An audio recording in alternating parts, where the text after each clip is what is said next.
Башкортостане открылся региональный банк еды «Русь». Давайте об этом поговорим сегодня у нас в программе «Интервью». Здравствуйте, я представляю гостя в студии. Это президент банка еды «Русь» Юлия Назарова. Юлия Давидовна, здравствуйте. Здравствуйте. Вот, знаете, на самом деле немного непривычно говорить о том, что мы привыкли, что если банк, то это обязательно финансы. А вот в данном случае банк еды. И звучит это немного непривычно. Вот расскажите об этом. Действительно непривычно. Банк мы используем в связке с сектором, который с деньгами связан. На самом деле банк – это накопитель, банк крови, банк еды. Мы, соответственно, работаем с продуктами. Поэтому банк еды с 2020 года, вот такую сеть, национальную сеть мы выстраиваем. Начинали с того, что запустили такую технологию фудшеринга. Наверняка тоже про нее слышали. Технология, которая позволяет одновременно решать и социальные задачи, и экологические задачи. Как вы знаете, в нашей стране огромное количество продуктов утилизируется. Это порядка 17 миллионов тонн. И это не все цифры. Мы не знаем, сколько утилизируется на этапе сбора урожая и у производителей. То есть можно предположить, что эта цифра порядка 30 миллионов тонн ежегодно. А с другой стороны, у нас порядка 13 миллионов человек живет за чертой бедности, по данным Росстата. И, как вы видите, есть ресурс. Из этих 30 миллионов явно есть процент, который можно спасти. Мы делали расчеты, где-то 1 200 000. Это тот показатель, которого было бы достаточно для того, чтобы оказывать помощь абсолютному большинству нуждающихся в стране. И наша задача интегрировать эту технологию в производственные процессы компаний-производителей, торговые сети, агрозаготовителей, так, чтобы продукты все-таки не доходили до вот этого негодного состояния, а были направлены до истечения сроков годности. Это очень важный момент. Я думаю, вы про него тоже захотели бы спросить. Опережу немножечко. Мы работаем только с годными для употребления продуктами, по всем требованиям законодательства годными. И как раз забираем до истечения сроков годности и передаем нуждающимся. То есть мы соединяем ресурс и потребность. Таким образом, решая и экологическую, и социальную задачу, причем делая это системно и в масштабах всей страны, раздаем порядка 11 тысяч пока тонн, но за счет того, что развиваем сеть банков еды, собираем профессиональные команды, проводим обучение и расширяем пул наших партнеров, целимся в 1 200 000. Ну вот проект начал реализовываться больше 10 лет назад, насколько я понимаю. И вот каков был его первый опыт, как он реализуется у нас в стране? Первый опыт начинали было тяжело, честно сказать, потому что не было понимания, зачем вообще в принципе это нужно. В нашей стране нету голода, это факт, это так. Но тем не менее, знаете, пандемия показала, что в такой сложной жизненной ситуации может оказаться каждый из нас. И я думаю, что не было в стране человека, который бы не помогал и не стал волонтером, и не приносил продукты соседям, бабушкам, дедушкам. Мы все стали волонтерами в какой-то степени в период пандемии. И тогда стало очевидно, что, да, нуждающиеся люди есть. И стало понятно, что в регионах должны появляться именно целевые организации, которые понимают, что такое работать с продуктами, с товаром, как это правильно делать, и имеют необходимую инфраструктуру, распределительные центры, пункты раздачи. И помимо законодательства, которым мы тоже занимаемся, потому что в нашей стране, к сожалению, до сих пор выгоднее утилизировать продукты, чем передать на решение социальных задач в силу того, что появляется входящий НДС, и это 10-20%. То есть вот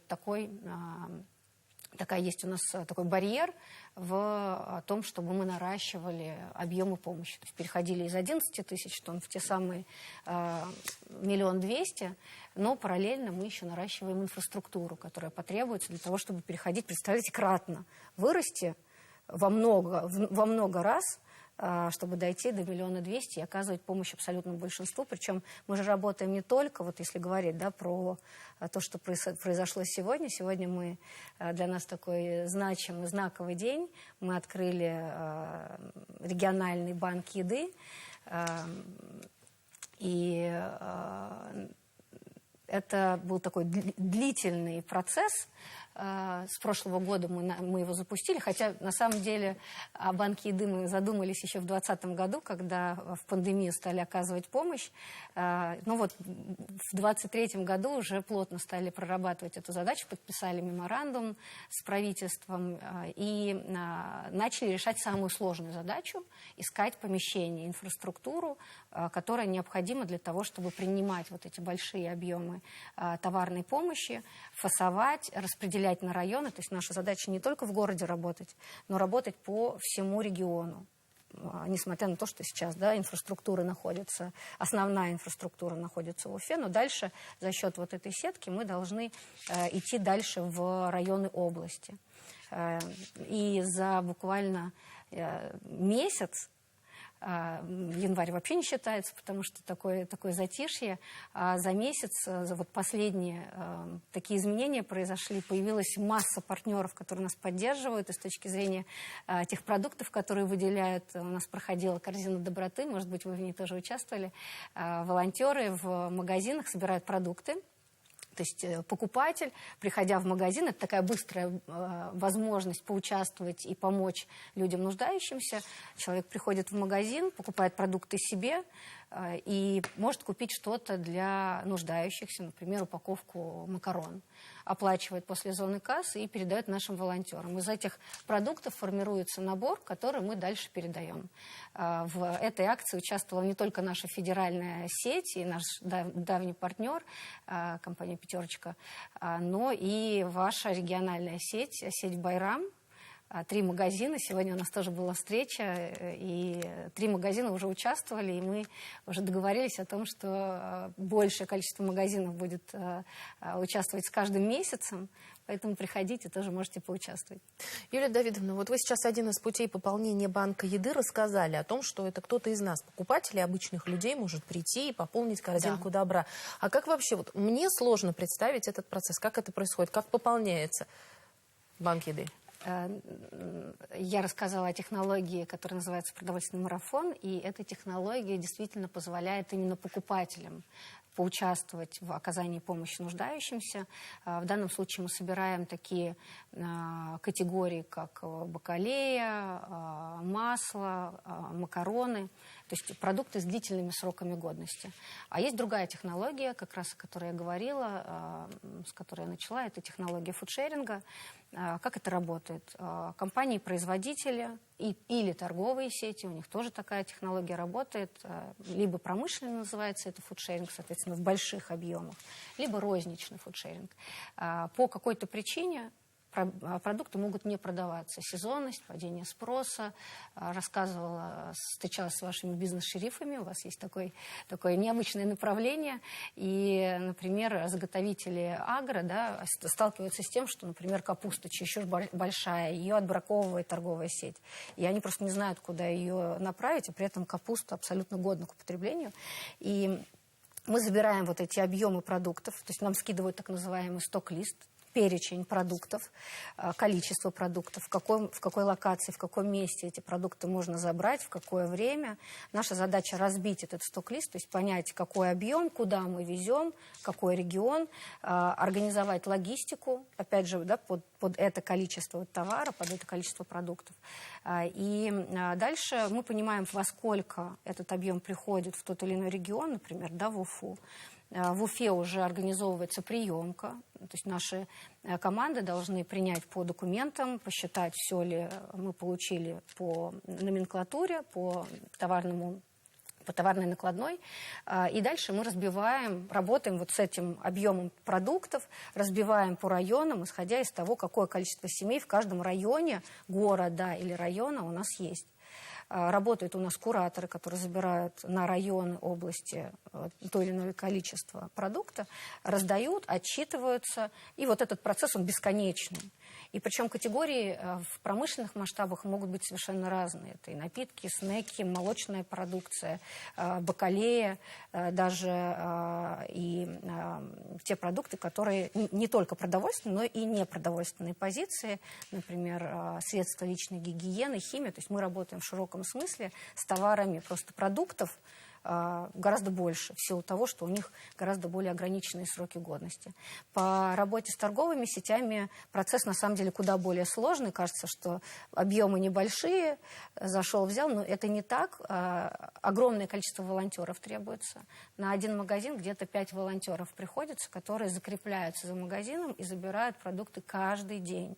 Это небольшое количество, в отличие вот от тех фур, которые мы от производителей получаем. И при этом у них задача сразу, день в день, буквально в течение часа, раздать эти продукты нуждающимся семьям, которые за ними закреплены в этом районе. То есть они не едут в наш распределительный центр, чтобы вот этот крюк не делать, а распределяют там же в районе, потому что есть там не больше, чем час.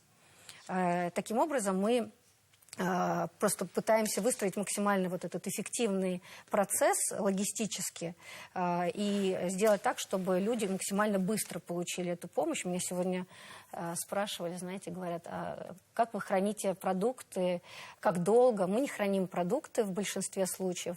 Наша задача, наоборот, передавать сразу людям продукты, чтобы они могли их употребить. Но есть ситуации, когда мы работаем, помогаем в чрезвычайных ситуациях, которые бывают объявлены в разных регионах в силу стихийных бедствий, например, как в Орске сегодня тоже рассказывала об этом.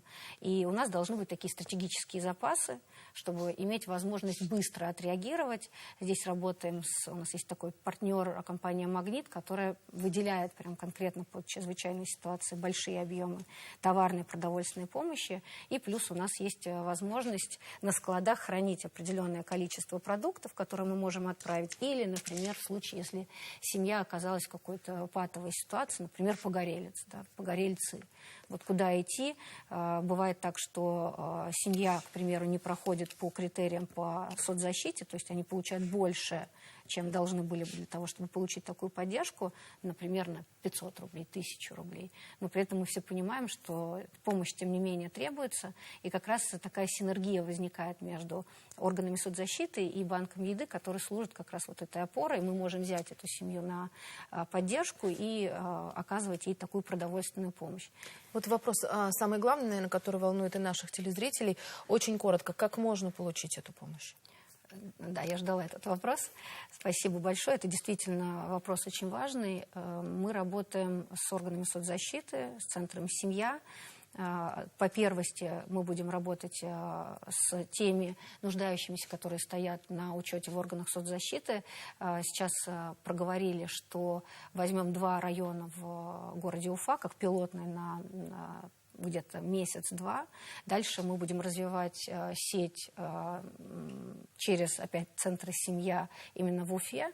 Но, опять же, можно будет обратиться чуть попозже. Мы сейчас будем наращивать объемы, потому что были встречи и с не только федеральными нашими партнерами, но и с местными производителями, с местными торговыми сетями. То есть задача нарастить объемы продовольственной помощи для того, чтобы оказывать помощь большему количеству людей. Ставим себе цель где-то начать с 300-500 семей в Уфе, ну и дальше наращивать эти объемы. Можно будет обратиться пока через горячую линию фонда.